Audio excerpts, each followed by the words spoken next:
Buenos días, gracias a todos por asistir al seminario, a la charla. Agradezco también a los alumnos de filosofía por organizar este seminario, que creo que está siendo todo un éxito, muy bien organizado, o sea, que fenomenal. Muy contento de estar aquí y de esta organización tan estupenda. Voy a hablar del argumento gödeliano, que también es conocido como argumento de Lucas Penrose. Entonces podéis encontrarlo de cualquiera de las dos maneras, como argumento gödeliano, porque inicialmente, primero porque se basa en el primer teorema de incompletitud de Kurt Gödel, y segundo porque el propio Gödel ya menciona y hace referencia a la posibilidad de que su teorema pues tenga algo que decir en la filosofía de la mente y más concretamente en la cuestión del libre albedrío. Aquí no me voy a meter en cuestiones ya muy específicas y muy de detalle sobre el libre albedrío o consciencia, sino que voy a hablar en general de la mente. Pero bueno, en realidad el punto esencial es el del libre albedrío. Y de hecho, Gödel no se mete más en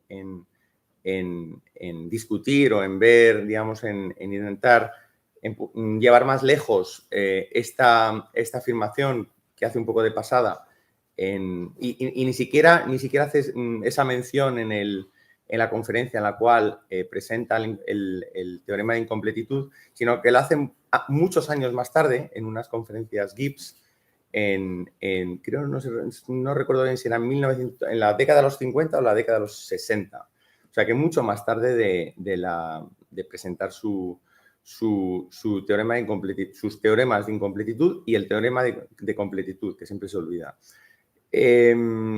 Y probablemente no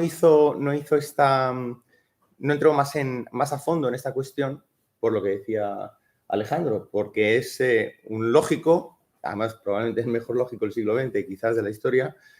Y claro, para él tenía que demostrar muy bien todas sus afirmaciones. Entonces, bueno, pues dejó alguna cosa de pasada, pero no se metió muy a fondo. El que sí se metió más fue Lucas, aunque Lucas seguro no tenía la misma capacidad de lógica que tenía Gödel.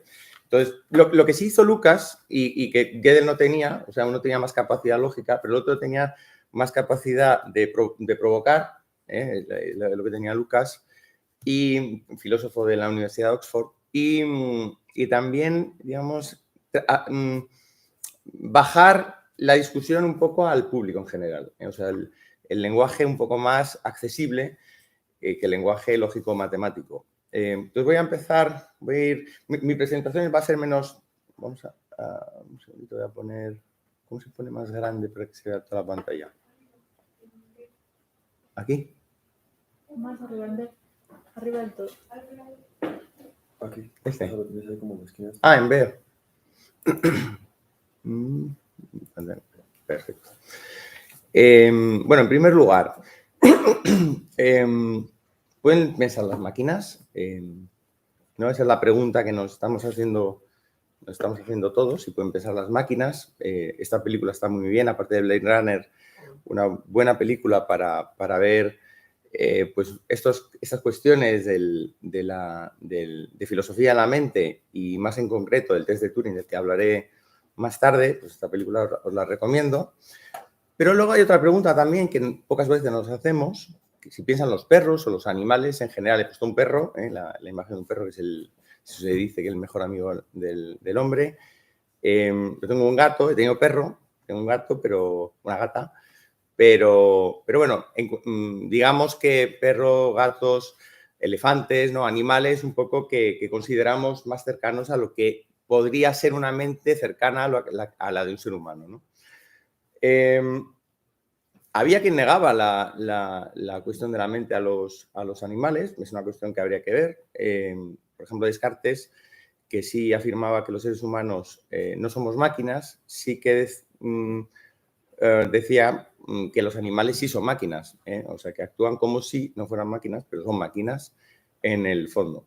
De hecho, veremos que el teorema de Gödel no salva a los animales de ser máquinas. En realidad tampoco salva a todos los seres humanos, solo salva a los matemáticos, porque son los que más capaces de entender el teorema de Gödel, en realidad. Entonces, desde ese punto de vista, los únicos que tienen libre albedrío y mente son los matemáticos. Pero bueno, por eso a lo mejor las ganas de otros de intentar extrapolar el enunciado de Gödel a otros campos, a otros ámbitos. Bueno, este señor es Gödel y ha hablado largo y tendido Alejandro sobre los teoremas. Es algo que además, digamos, no me acuerdo antes de venir, para hacer una presentación un poco más, más divulgativa y además centrándome más en la segunda parte, en las consecuencias más bien, no tanto en el formalismo. Gödel, en su juventud, era un formalista, o sea, de hecho fue a estudiar con Hilbert en Göttingen. No sé si sabéis que digamos, había dos grandes centros en Europa de física y matemáticas. El de matemáticas era Göttingen, o sea que había, bueno, luego estaba obviamente Copenhague para la física, como que luego se hizo muy famosa, y Berlín, como en física. Y Göttingen era el lugar donde iban los matemáticos. De ahí salen prácticamente todos los matemáticos que luego desarrollan la física cuántica, la parte matemática de la física, salen de Göttingen. De hecho, hasta el propio formalismo de la mecánica cuántica se llama espacios de Hilbert, ¿no? Que es el maestro de la mayoría de ellos y probablemente el gran matemático al menos de principios del siglo XX. Von Neumann sale de ahí, Born sale de ahí, Pascual Jordan sale de ahí, o sea, y todos van a visitar, van de visita aunque sea. No sé si Turing fue, creo que sí, Gödel fue. En cualquier caso, en 1931, en un congreso, no recuerdo el lugar, ahora mismo no sé si Königsberg, no recuerdo, primero presenta el primer día el de completitud y luego, no sé si el segundo o el tercer día, los de incompletitud. El único, por lo visto, que le entendió en esa conferencia fue, y eso que había grandes personajes, estaba Carnap, por ejemplo, lo único que entendió, por lo visto, fue von Neumann. O sea, von Neumann no solo lo entendió, sino que además sacó el corolario al día siguiente, o sea, a los 2 días. O sea, fue a su casa, sacó el segundo teorema de Gödel, no sé si nos ha dicho, pero... Y claro, se lo dijo, oye, Gödel, ¿sabes que las consecuencias, que hay un segundo teorema? Y Gödel le dijo que ya lo había encontrado él, o sea, antes.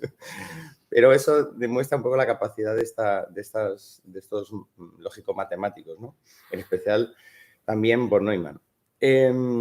Bueno, el primer teorema de incompletitud dice que si un sistema axiomático S que contenga la aritmética elemental es en aritmética mínima o sí, bueno, o sea, una serie sí, la elemental, aquí la vamos a llamar elemental.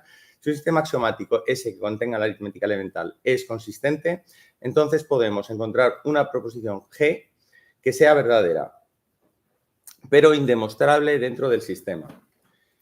Este es lo pongo en verde porque este es el que vamos a usar más para filosofía de la mente. De hecho, es el que más se usa para filosofía de la mente. El otro es más importante para cuestiones de filosofía de las matemáticas y de hecho, el importante para derrumbar el programa hilbertiano del formalismo de Hilbert es el segundo. O sea, que cada uno luego ha tenido su papel en esas cuestiones filosóficas. Entonces, el segundo dice que si un sistema axiomático S que contenga la aritmética elemental es consistente, entonces no puede demostrarse su consistencia a partir de ese sistema.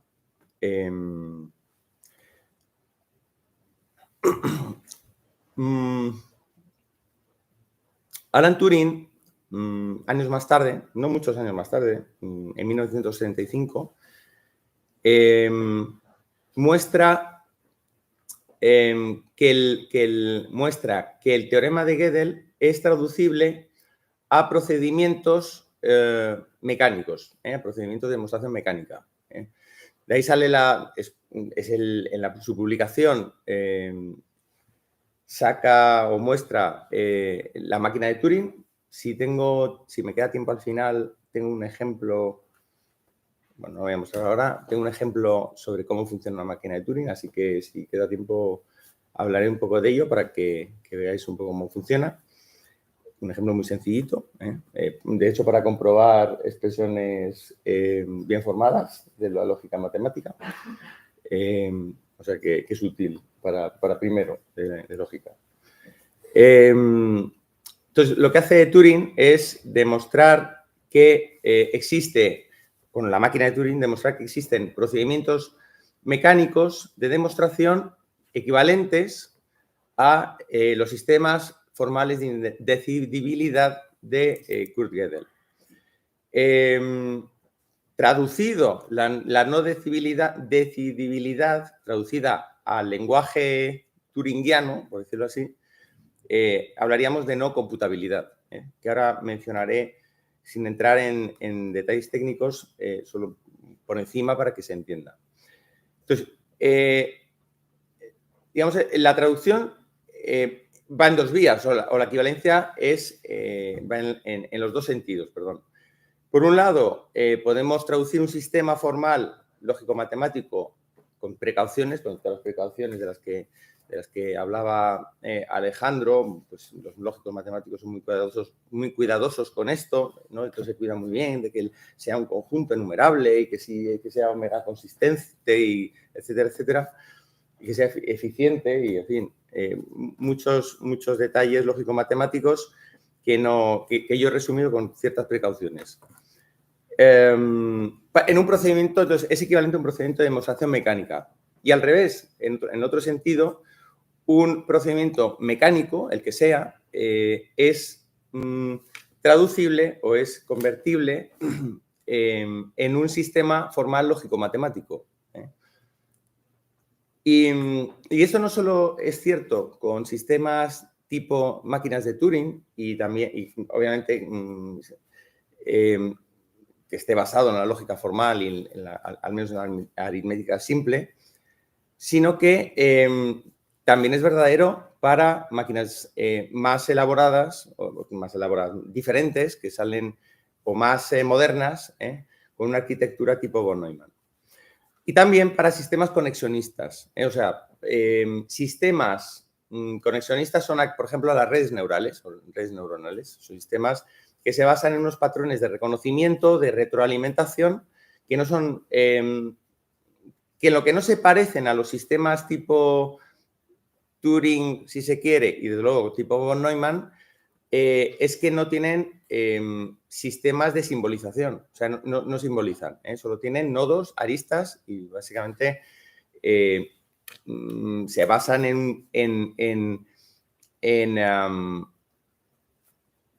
unas conceptualizaciones de neurología, digamos que tienen que ver con las hipótesis de Hebb, de fortalecimiento de unas ciertas neuronas, etcétera, y ellos lo usan para nodos artificiales. Bien, bueno, esto de aquí arriba es la máquina, un ejemplo de máquina de Turing. Encontré esta imagen. Me ha gustado por un motivo, aunque es verdad que no se ve muy claramente lo que es la máquina de lectura, el lector.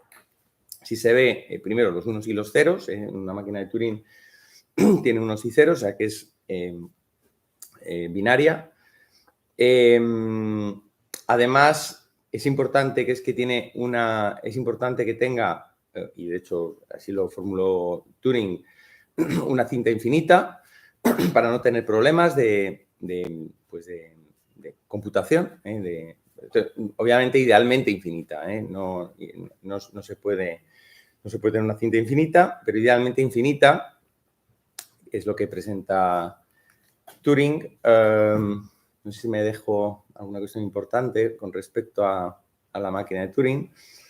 Y luego, obviamente, unas reglas, digamos, unas tablas en las cuales, con instrucciones para decirle a la máquina lo que tiene que ir haciendo.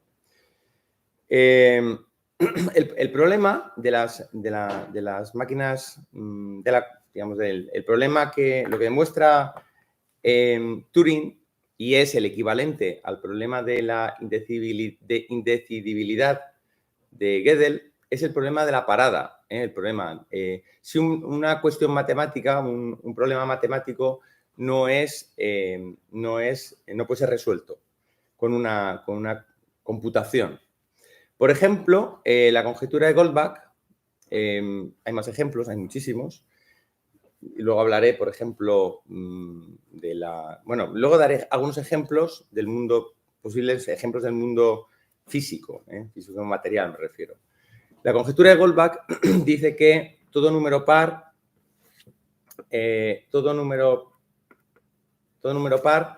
es la suma de dos números primos. Mayor que 2 es la suma de dos números primos. Pues hacer el ejemplo muy fácilmente, básicamente consistiría en los primeros... Claro, esto es una conjetura y dice que es para todos, hasta el infinito. Podemos ir sumando cada vez 2. El algoritmo sería algo del estilo, primero, obviamente, tener un 2n, n mayor que 0, 2n ya es un número par, y ir sumando de 2 en 2, 2n más 2, de tal modo que pasamos de 2 a 4, de 4 a 6, etc. Y luego, además, a ese número, antes de pasar al siguiente, habría que buscar los dos números primos que, sumando, den ese número par. Con lo cual, la máquina de Turing lo que haría, en principio, podríamos programarla de tal modo que vaya primero, encuentre el número par, siguiente, y luego encuentre los números primos que sumando den ese número par. Hasta el momento, con técnicas muy elaboradas, computacionales bastante avanzadas, tengo entendido, lo último que vi ayer, es que se ha alcanzado la cifra de 10 elevado a 8, 10 elevado a 8, como número par. No recuerdo, algo multiplicado por 10 elevado a 8. Claro, pero quedan muchos, porque queda 10 elevado a 9, 10 elevado a 10, muchos más, infinitos. Claro, la cuestión es la máquina de Turing, que tiene, digamos, el algoritmo de la máquina de Turing, la tabla de instrucciones, lo que dice es que cuando encuentre la solución tiene que pararse, tiene que parar. Pero claro, la máquina no para en este caso. Entonces, cuando no para, ¿qué hacemos? Pues el problema es que no podemos hacer nada porque Turing demuestra que, salvo que surja algún método que hoy en día desconocemos, no es posible que al menos una máquina... no es posible encontrar una máquina de Turing que se pare cuando otra máquina de Turing no se para, por ejemplo. Con lo cual, eso demuestra que alcanzamos una contradicción. Por lo tanto, no podemos saber cuándo un problema del tipo de la conjetura de Goldbach, no podemos resolver este problema. En los años 60, creo que en 1962 o 1961, no he tenido tiempo de apuntarlo,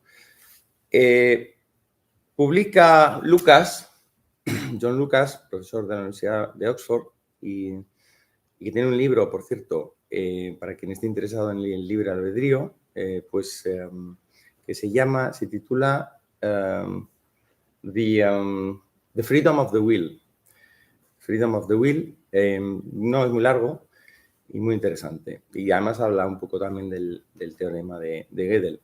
Entonces, lo que dice Lucas, publica en un libro colectivo, donde no publican muchos autores, pero en el cual publican tanto Lucas como Putnam, donde Putnam publica su famoso artículo también más o menos de la misma época, donde habla de una máquina de Turing y del funcionalismo. Lucas empieza el artículo mostrando este enunciado, que es el mismo enunciado que ha mostrado antes Alejandro. La única diferencia es que el que ha mostrado Alejandro dice este enunciado no es demostrable.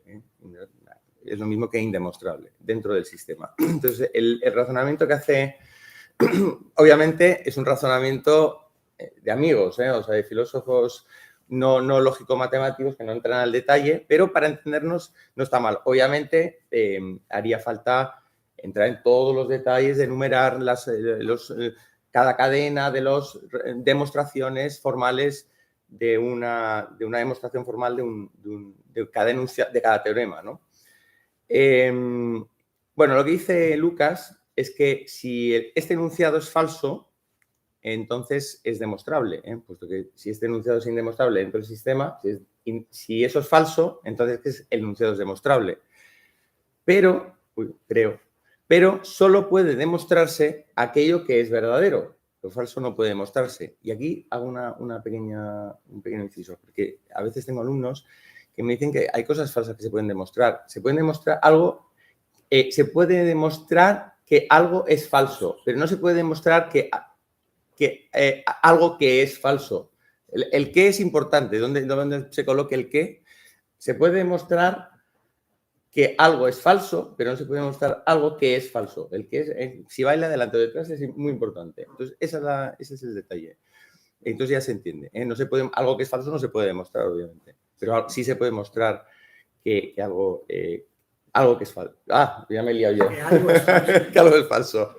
Bueno, entonces, repito, si el enunciado es falso, entonces el enunciado es demostrable, pero como solo puede demostrarse aquello que es verdadero, entonces el enunciado es verdadero. Pero entonces tenemos una contradicción porque habíamos empezado diciendo que el enunciado es falso. Entonces, si es falso, por eso lo pongo en rojo y verde, si el enunciado es falso, el enunciado es verdadero y caemos en contradicción. Pero si ahora vamos, obviamente partiendo de una lógica bivalente, un intuicionista no estaría de acuerdo, si el enunciado es verdadero, entonces es indemostrable. O sea, si es verdadero, nos quedamos con que es demostrable. Es indemostrable, pero no podemos demostrar. Pero es verdadero, porque ya hemos dicho que falso no es. Obviamente no es constructivista, pero genera discusión y mucho debate. O sea, este artículo de Lucas prácticamente pone en acción absolutamente a todos los lógicos importantes del momento. Benacerraf, ¿cómo se llama? Smart. Bueno, ahora no recuerdo algunos de los nombres. Whiteley. Bueno, el más importante es Benacerraf, Putnam y Smart, que se llama otro. No recuerdo ya todos los nombres. Hace ya algunos años que me los leí prácticamente todos. Las críticas. Y bueno, y entra un debate prácticamente durante todo el siglo, durante toda la década de los 60, o sea, hasta principios de los 70, y ahí ya se acaba. Entonces, las implicaciones en filosofía de la mente. Pues si partimos de la premisa, a partir del teorema de Gödel, de que para una máquina solo son, bueno, de la matemática formal, vamos, para una máquina solo son verdaderos los enunciados que son demostrables formalmente, o sea, mecánicamente, si lo traducimos al lenguaje de Turing, pero por otro lado, una mente humana es capaz de descubrir enunciados verdaderos, pero indemostrables formalmente o mecánicamente. La conclusión es que una mente humana no se reduce a una máquina. Aquí incluso he tenido la tentación de ponerle, porque yo creo que es lo que pensaba Lucas, y de hecho no sé si lo dice, la mente humana es más que una máquina, pero lo he relajado porque no sabemos si es más que una máquina. Sabemos que es al menos distinto a una máquina. O bueno, sabemos, según lo que se desprende, si tiene razón Lucas o tiene razón Penrose. Se desprendería que la mente humana es diferente. No sabemos si mejor, más o menos, en unas cosas más, quizá en otras cosas menos. Pero no se reduce a una máquina. Antes de Lucas, unos años antes, pero bueno, lógicamente lo he puesto detrás porque me venía mejor hablar primero de Lucas, Turing inicia un debate muy importante. Y es que, digamos que Turing hace este problema de si las máquinas pueden pensar. Por cierto, además, Turing le da la vuelta a la tortilla con respecto a lo que, aunque otros lo habían dicho antes, pero Turing le da la vuelta a lo que decía Descartes, porque Descartes lo que dice, fíjense en esto de Descartes lo que dice si las mentes, si los seres humanos somos máquinas. Se pregunta, ¿somos los humanos máquinas? ¿Son los animales máquinas? Pero Turing se hace la pregunta distinta, porque Turing no dice si las personas somos máquinas, lo que dice es si las máquinas pueden pensar, es al revés. Y además, no solo dice si las máquinas, se pregunta si las máquinas pueden pensar, sino que lo importante de su artículo de los años 50 es que presenta un experimento, un experimento que se podría llevar a cabo para dilucidar o averiguar si una máquina realmente está pensando. Es un artículo medianamente, creo, largo y muy interesante sobre, y que básicamente es de lo que hablan estas películas de las que hablé al principio, Ex Machina o Blade Runner, ¿no? Que es básicamente, aquí tenemos un evaluador, ¿no? Una persona que está intentando averiguar si del otro lado, supongamos que la raya esa es un separador de una habitación a otra habitación y que no hay manera, digamos, de que el evaluador vea las caras, por ejemplo, que pueda distinguirse que es un robot o no es un robot.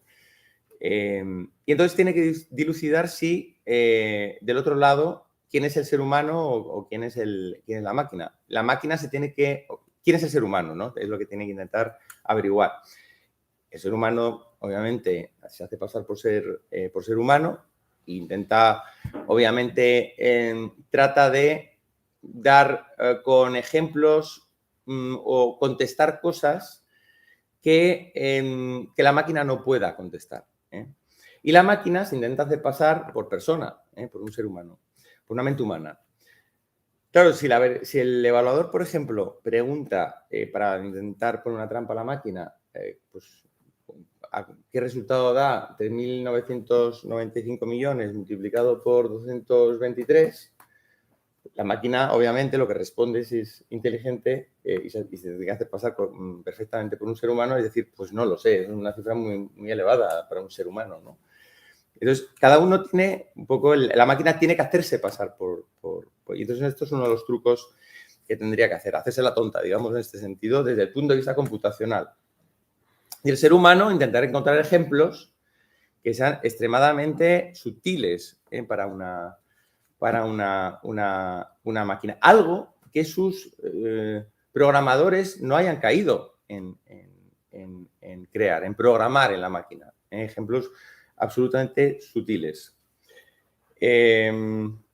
No sé, se me ocurre, por ejemplo, hay varios muy sutiles, casi todos, cualquiera que entre a ver ejemplos de debates de especialistas sobre el test de Turing, verá algunos ejemplos que se suelen poner para intentar el ser humano, intentar encontrar cómo mostrar al evaluador que él es el ser humano y que el otro no puede ser la máquina, el otro es la máquina y no puede ser el ser humano. Bueno, un ejemplo, a mí es uno de los ejemplos que más me gusta, perdón, es el del ajedrez. O sea, el ajedrez, donde las máquinas ya lograron ganar a los seres humanos hace tiempo. Yo recuerdo, para mí fue un desastre cuando Kasparov perdió. O sea, yo estaba saliendo, yo creo que tenía más o menos la misma edad que vosotros ahora, y además jugaba al ajedrez y me gustaba la filosofía de la mente, con lo cual, pues fijaros el desastre de la máquina ganando a Kasparov. Pero bueno, hasta el propio Kasparov lo reconoció, o sea que no había mucho que hacer, también por potencia computacional. O sea, claro, el computador tenía miles y miles y miles y miles y miles de partidas anteriores, o sea, las tenía todas. Entonces, claro, y aún así, hasta entonces había perdido. Entonces ya lo habían, Deep Blue creo que se llamaba, era tan potente, y no solo potente, sino ya con ciertas habilidades adicionales que la hacían ya imposible de ganar. Pero claro, supongamos que en ese mismo momento hubieran dicho, vamos a cambiar las reglas del juego muy sutilmente. Y en lugar de hacer avanzar un peón una casilla hacia adelante, que los peones puedan avanzar de manera oblicua, una casilla. El computador, la máquina estaría perdida y habría ganado seguro.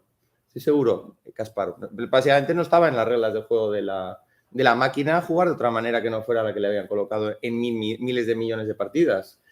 Y aunque Kasparov nunca había jugado moviendo lo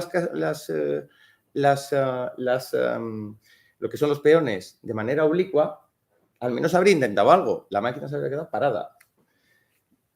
Sí, bueno, habría alguno, seguramente se podría programar para que pudiera hacer eso. Pero, ¿cuántos casos posibles habría que tener en cuenta para poder abarcar absolutamente todos los casos posibles que se pudieran ocurrir? Es decir, mover en oblicuo, agrandar el tablero. Bueno, eso es un ejemplo, quizás se podría lograr que la máquina contestara y ganara. No lo sé, es posible. Pero, en cualquier caso, es un ejemplo de posible forma de poder vencer a la máquina, ¿no?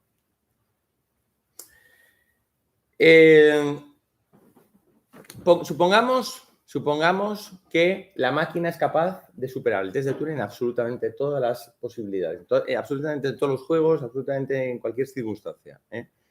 O sea, ya dejamos de... Aquí ya no están ni alumnos ni profesores, son máquinas de Turing que da clases a máquinas de Turing. En ese caso, hay un argumento muy fantástico de John Searle, llamado argumento de la habitación china, que muestra, y además al cual se acoge Roger Penrose, como veremos más tarde, para argumentar, digamos, para mostrar que aun a pesar de que la máquina logre simular perfectamente a un ser humano, simular no es comprender o entender digamos, tener, digamos, un pensamiento equivalente al de un ser humano. Que pueden ser muy potentes, dice Searle, pero no es una mente humana. Entonces pone el ejemplo Searle, se pone a sí mismo de ejemplo, en el cual está en una habitación, él no entiende nada de chino, pero pues una serie pues él se tiene que hacer entender, está dentro de una habitación y por un lado, por donde pone el input, por aquí es una pantalla, podría ser también una cosa escrita, siempre que no, bueno, digamos aquí, bueno, pantalla con una serie de símbolos y claro, y él dispone, esto que veis aquí, el libro, es un libro de instrucciones, es el programa, digamos, el programa que tiene cualquier ordenador, con el que supuestamente va a igualar o va a simular ser una mente humana. Entonces, claro, viendo lo que le entra, aplicando las reglas de diferencia, saca pues un enunciado, un teorema, por ejemplo, y digamos, lo entrega en la salida, aquí en el output, pues al chino, y el chino dice que este señor entiende perfectamente chino, ¿eh? Sí, debe ser claro, y aquí vamos a estar diciendo que no entiende nada, ¿eh? Porque Searle no entiende chino, lo único que sabe es seguir unas reglas y simular perfectamente que es una máquina sin entender absolutamente nada. Entonces, este ejemplo, que ha tenido muchísimo éxito, pues fue recuperado y además colocado en su digno lugar de importancia por Penrose. Bueno, pues este es Penrose, del cual ya se ha hablado aquí. María, que hizo una excelente presentación sobre la filosofía, sobre todo la parte más dedicada, más orientada a lo que es la física cuántica. Una presentación excelente y que aquí no voy a entrar en los detalles de la física cuántica y digamos, de lo que es alguna cosita diré, pero no voy a entrar en el detalle del colapso de la función de onda debido a ciertos cambios o ciertas diferencias entre posibles configuraciones del espacio-tiempo. No voy a entrar en esto. Lo que sí diré es que Penrose es un realista, cree en el mundo 3, o sea, en los 3 mundos de los que hablaba el otro de la semana pasada María. Está muy influido por Popper. Cree en los 3 mundos, material, mental y el mundo 3 de la realidad objetiva. Realidad objetiva matemática, de los objetos matemáticos, es un platónico, igual que Gödel, de hecho. Imagino que también Lucas, pero bueno, Lucas no se metió hasta donde yo sé en debates de filosofía de las matemáticas. Entonces, lo que hace, voy a quitar, ¿eso se puede quitar aquí? ¿O no? ¿Cómo? ¿Aquí? Sí, pero ahí arriba, donde pone el tiempo. Aquí, le doy aquí. Aquí. Claro, si no lo hagas. ¿Aquí? Vale. Ya entiendo. Vale. Así, os referí. Muy bien. A ver, ahí. Para que se vea un poco. Ay, es que si no, no se ve. A ver. Ahora. Bueno, Penrose recupera pues el argumento de Lucas y por eso se conoce en los años 90, en su libro, más bien al final, el último año de la década de los 80, 1989, La nueva mente del emperador, y luego posteriormente en Las sombras de la mente. Son los dos libros en los cuales él trata básicamente en profundidad estas dos cuestiones. Luego en otro libro más tarde, en otros dos libros que publica, ya no trata esos asuntos en profundidad, hasta donde yo sé. En Camino a la realidad, creo que es, o algo así, ¿no? Camino a la realidad. Pone mucho hincapié, y esto sí me interesa, en el tema de los números complejos, como algo, digamos, uno de esos objetos platónicos de los que habla. Hay algo de verdadero en los números complejos, números imaginarios. Bueno, en cualquier caso, lo que nos interesan son las investigaciones que lleva a cabo Roger Penrose en un ámbito de las matemáticas que no es central, que es el de cómo teselar un plano a partir de teselas, pero de manera periódica. O sea, obviamente las teselas se pueden, un plano se puede teselar de manera periódica, de muchas maneras. Por ejemplo, con cuadrados, con rectángulos, con triángulos, equiláteros al menos, con hexágonos, por ejemplo, con paneles de miel, de varias maneras, ¿no? Con varios o se pueden, en este caso os he dicho, con dos teselas, con una única tesela, pero luego se pueden hacer también con objetos más complicados, o figuras más complicadas, geométricas más complicadas, teselar el plano de manera periódica con más de un objeto, con más de una tesela distinta. Lo que era difícil, lo que estaban intentando los matemáticos que se dedicaban a esto de manera medio por diversión, intentar teselar el plano de manera aperiódica. ¿Cómo teselarlo de manera periódica? Es decir, que no se repita el mismo patrón. Y si se repite al cabo de un X tiempo, pues que haya, si miramos, nos distanciamos de lo que es el patrón, vemos que al final no se repite de nuevo. O sea, es decir, que nunca se repite el mismo patrón, jamás. Bueno, hubo dificultades. Primero, no voy a entrar en detalle, primero se encontraron hasta 256 figuras o figuras de este tipo, teselas distintas para poderlo hacer de manera periódica, hasta que Hao Wang, alumno de Gödel, Hao Wang, de hecho tiene dos libros que habla de Gödel, mucho, porque es el alumno, hasta donde yo sé, el alumno central de Kurt Gödel, y se dedicaba a esto, encuentra 4, creo que eran 6 o 4 o 6, no recuerdo. Ahora mismo no me ha dado tiempo a buscarlo. Entonces, hablo un poco de memoria. 4 o 6 son las que encuentra Hao Wang.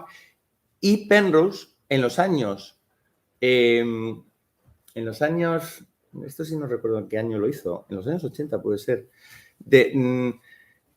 porque es que ha hecho muchísimas cosas, Penrose, y alguna otra mencionaré ahora que hace en los años 60. Entonces, esta no recuerdo bien. En cualquier caso, es el primero en demostrar que con dos teselas, que son, y además distintas, dos teselas distintas, se puede teselar el plano de manera periódica. Estas teselas son estas dos de aquí, que tienen un nombre que no, flechas o algo así, y estas dos de aquí abajo, que no se ven bien porque está el objeto este en medio, pero que aquí se pueden ver en el dibujo. Entonces, en el dibujo, que ahora volveré a él más tarde, se puede, digamos, teselar. Y entonces lo que dice Penrose, y no voy a entrar en mucho detalle en esto, porque además ya me queda poco tiempo, dice Penrose que la manera de teselar el plano de manera periódica requiere de un proceso no computacional. Y este es un ejemplo que da para el caso.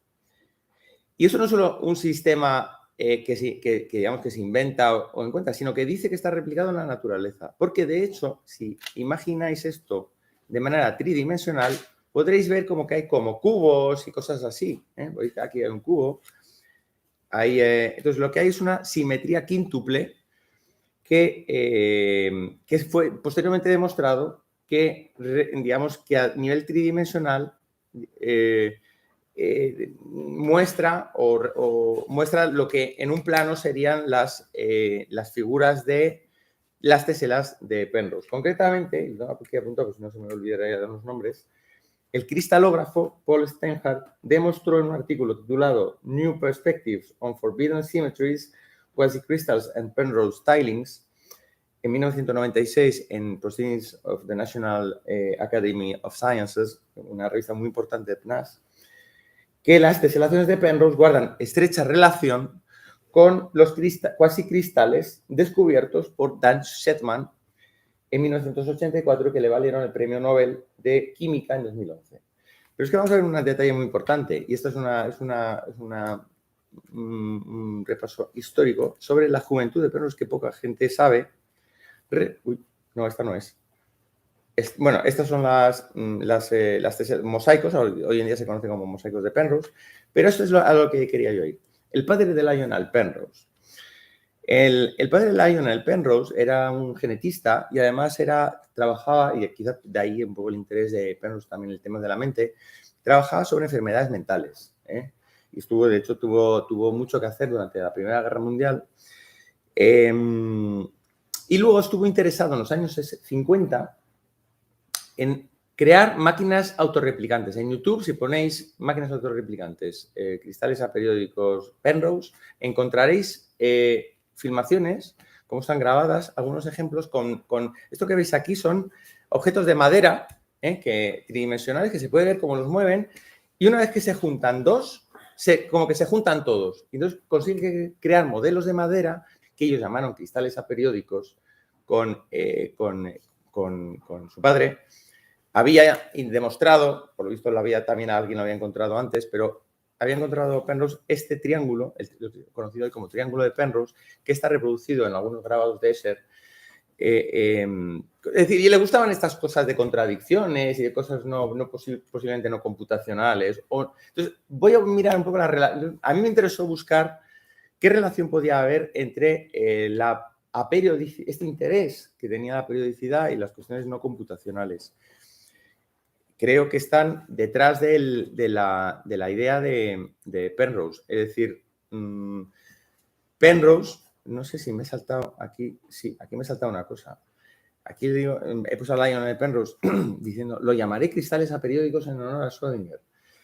Era un gran admirador de Schrödinger, Penrose. O sea, como sabéis, Schrödinger publicó un libro que se titulaba ¿Qué es la vida?, que fue un libro súper importante. O sea, este libro fue el que básicamente se equivocó en algunas cosas, por ejemplo, aunque es verdad que predecía el cristal aperiódico, pero en realidad no decía que el cristal aperiódico fuera el ADN, sino que decía que era la proteína. Pensaba que el elemento de reproducción era las proteínas. Bueno, en eso se equivocó, pero hizo que se trasvasaran muchos físicos a la biología.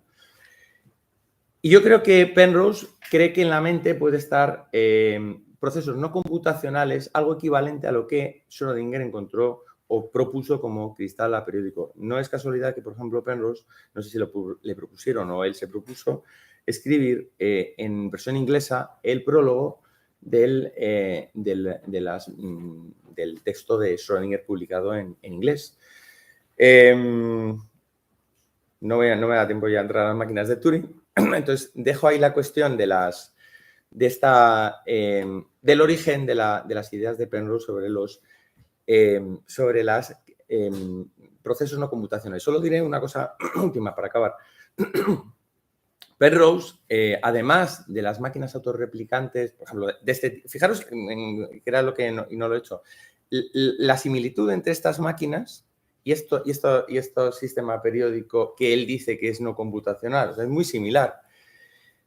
Pero además de esos sistemas físicos en los cuales podrían darse procesos no computacionales, Penrose dice, como bien dijo María el otro día, que esos procesos no computacionales estarían también detrás o subyacentes al proceso de colapso de la función de onda, que para él sería un colapso, no sería un colapso debido a los mismos, debido al instrumento de medida, tal como pensaba la interpretación de Copenhague, ni tampoco obviamente como motivada por la conciencia del observador, como pensaban von Neumann o Wigner, sino una reducción objetiva, probablemente en la cual era importante la decoherencia, pero un proceso estocástico que para él ese proceso estocástico sería el no computacional, pero determinista. Y ahí es verdad que es medianamente confuso y es verdad que, como bien dijo María, no hila bien, no remata bien el argumento general. Pero bueno, es bastante ya, creo que tiene una vida, creo que cumple 91 años, o sea que tiene una vida bastante llena en lo que por lo menos respecta a la parte intelectual y entiendo que... Y de hecho ganó hace 2 años el premio Nobel, ¿no? Cosa que no sabíamos muchos cuando nos dedicamos a estudiar a Penrose. No me da tiempo a entrar en las máquinas de Turing. Esto sería un ejemplo de una máquina de Turing. Para quien esté interesado, pues me lo comenta y se lo paso y se lo explico. Muchas gracias.